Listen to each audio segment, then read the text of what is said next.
ಯಾವ ಒಂದು ವಿಡಿಯೋ ನಿಮಗೆ ಇರ್ರೆಸ್ಪೆಕ್ಟಿವ್ ಆಫ್ ವ್ಯೂಸ್ ಅದು ಚೆನ್ನಾಗಿ ಪರ್ಫಾರ್ಮ್ ಮಾಡಿರಲಿ ಅಥವಾ ಇಲ್ಲ ನಿಮಗೆ ಆತ್ಮತೃಪ್ತಿ ಕೊಡ್ತು ಈ ವಿಡಿಯೋ? ನಾವು ರೊಟ್ಟಿ ಶೋಭಕ್ಕ ಅಂತ ಅವ್ರನ್ನ ಇಂಟರ್ವ್ಯೂ ಮಾಡಿದ್ವಿ. ರೊಟ್ಟಿ ಶೋಭಕ್ಕ ಅಂತ ಆಕೆ ದೊರೆ ಭಗವಾನ್ ಸರ್ದು ಸಿನಿಮಾದ ಮಾತ್ರ ಮಾಡ್ತಿದ್ವಿ, ಬೇರೆ ಇನ್ನೇ ಯೋಚನೆ ಮಾಡಿರಲಿಲ್ಲ. ಬಟ್ ಒಂದು ಗ್ಯಾಪಲ್ಲಿ ಸುಮ್ಮನೆ ಅಲ್ಲೆಲ್ಲ ರೊಟ್ಟಿ ತೊಡ್ತಾ ಇರೋ ಸೌಂಡ್ ಕೇಳ್ಕೊಂಡು ಹೋಗಿ ಆಕೆದೊಂದು ನಾವು ಇಂಟರ್ವ್ಯೂ ಕ್ಷಮೆ ಇರಲಿ ಹೋಗಿ ಇಂಟರ್ವ್ಯೂ ಮಾಡಿದ್ವಿ.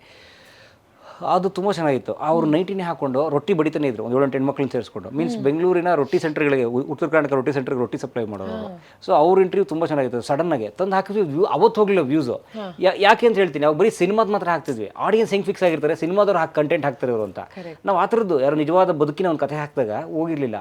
ಬಟ್ ನಾನೊಂದು 2 ವರ್ಷ ಬಿಟ್ಟು ಅದನ್ನು ರಿಪೀಟ್ ಎಪಿಸೋಡ್ ಹಾಕಿದಾಗ ಲಕ್ಷಗಟ್ಟಲೆ ಹೋಗ್ಬಿಡ್ತದೆ. ಗೆಟಿಂಗ್ ಅದನ್ನ ಮತ್ತೆ ವಾಪಸ್ ನಾನು ತೊಗೊಂಡು ಹಾಕ್ದಾಗ ಹೋಗ್ಬಿಡ್ತದೆ. ಯಾಕಂದ್ರೆ ಅಷ್ಟೊತ್ತು ನಾವು ಕಲಾಮಾಧ್ಯಮ ಒಂದು ಸ್ವಲ್ಪ ಓಪನ್ ಅಪ್ ಮಾಡಿದ್ವಿ, ಎಲ್ಲ ಇಂಥವು ಬರ್ತವೆ ಅನ್ನೋ ಥರಕ್ಕೆ.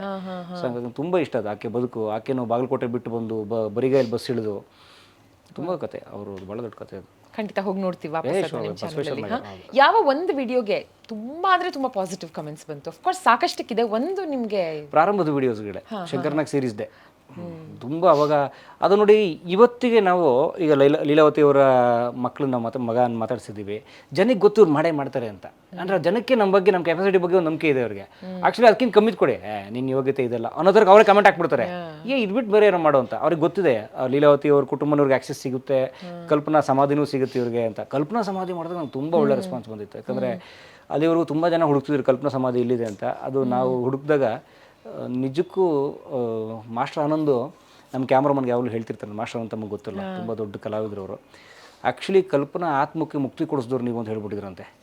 ಯಾಕಂದರೆ ಅವ್ರ ಕಲ್ಪನೆ ನೋಡಿ ಹೆಂಗೆ ಅಭಿಮಾನ ಹೆಂಗಿರುತ್ತೆ ಅಂತ. ಅವರು ಆ್ಯಕ್ಚುಲಿ ಅವ್ರೇನೂ ಮುಕ್ತಿ ಸಿಕ್ಕಿರಲಿಲ್ಲ. ನೀವು ಸಮಾಧಿ ಹುಡುಕಿ ಅದನ್ನ ಕ್ಲೀನ್ ಮಾಡಿಸಿ ನೀಟಾಗಿಟ್ಟಾಗ ಕನ್ನಡಿಗರೇ ಥ್ಯಾಂಕ್ಸ್ ನಿಮಗೆ ಅಂತ ತಂದಿದ್ರು ಅವರು ಅಂತ ನಮ್ಮ ಕ್ಯಾಮ್ರಾಮನ್ ಹೇಳ್ತಿರ್ತಾರೆ. ಸೊ ಅದಕ್ಕೊಂದು ಅದಂಗಾಗಿ ಭಾಳ ಅರ್ಲಿ ಡೇಸಲ್ಲಿ. ಆಮೇಲೆ ಯೂಟ್ಯೂಬಲ್ಲಿ ಏನಾಗುತ್ತೆ, ಬಿಗಿನಿಂಗ್ ನೀವು ಒಳ್ಳೆ ಕೆಲಸ, ತುಂಬ ಒಳ್ಳೆ ಕೆಲಸ ಮಾಡಿ ಆ್ಯಕ್ಚುಲಿ ಆಡಿಯನ್ಸ್ ತುಂಬ ಚೆನ್ನಾಗಿ ತೊಗೊಂಡು ಹೋಗ್ಬಿಡ್ತಾರೆ. ಅದನ್ನು ಉಳಿಸ್ಕೊಳ್ಬೇಕು ಆಮೇಲೆ. ಕರೆಕ್ಟ್. ಜೊತೆಗೆ ಸೋಷಿಯಲ್ ಮೀಡಿಯಾದಲ್ಲಿ ಪಾಸಿಟಿವ್ ಕಮೆಂಟ್ಸ್ ಎಷ್ಟು ಬರುತ್ತೋ ನೆಗೆಟಿವ್ ಅಷ್ಟೇ ಬರುತ್ತೆ. ಯಾಕಂದ್ರೆ ಬಹಳ ಸುಲಭ, ತೆರೆ ಹಿಂದೆ ಕೂತು ಏನ್ ಬೇಕಾದ್ರೂ ಕಮೆಂಟ್ ಮಾಡ್ಬೋದು ಇವತ್ತಿನ ದಿನ. ಮಾಡಲಿ ಹಕ್ಕು ಅಂತಾನು ಹೇಳಕ್ಕಾಗಲ್ಲ ಸರ್. ಕೆಲವ್ದು ವಿಡಿಯೋಗೆ ಸಂಬಂಧಿತವಾದ ಕಮೆಂಟೇ ಇರೋದಿಲ್ಲ, ಏನೋ ಅವರಲ್ಲಿರೋ ನೆಗೆಟಿವಿಟಿನ ಆಚೆ ಹಾಕೋದು. ಅಂಥ ಕಮೆಂಟ್ಸ್ ನೋಡಿದಾಗ ಆಕ್ಚುಲಿ ಬೇಜಾರಾಗುತ್ತೆ. ಕೆಲವರು ಒಂದು ವರ್ಗ ಇದೆ ಅಂದ್ರೆ ಮನಸ್ಸಿನ ಅವರ ಫ್ರಸ್ಟ್ರೇಷನ್ ಕಾರುವ ಜಾಗ ಮಾಡ್ಕೊಂಡಿದ್ದಾರೆ. ಅವ್ರ ಬಗ್ಗೆ ನಾವು ಶೋಕ ವ್ಯಕ್ತಪಡಿಸ್ತೀವಿ ಹೊರತಾಗಿ ಬೇರೆ ಇನ್ನೇನು ಹೇಳಲ್ಲ ಅವ್ರಿಗೆ. ನೋಡಿ, ಈಗ ಒಂದು ಬೆರಳು ಅಥವಾ ಒಂದು ಕೈಯಲ್ಲಿ 5 ಬೆರಳು ಸಮ ಇರಲ್ಲ. ಸೊ ಹಾಗಾಗಿ ಇಟ್ ಹ್ಯಾಪನ್ಸ್. ನಾವು ಪ್ರಾರಂಭದಲ್ಲಿ ಹರ್ಟ್ ಆಗ್ತಿತ್ತು, ಆಮೇಲೆ ಅಥವಾ ಸಮಾಜದಲ್ಲಿ ಎಲ್ಲವೂ ಇದೆ, ಒಳ್ಳೆಯದು ಇದೆ, ಕೆಟ್ಟದ್ದು ಇದೆ.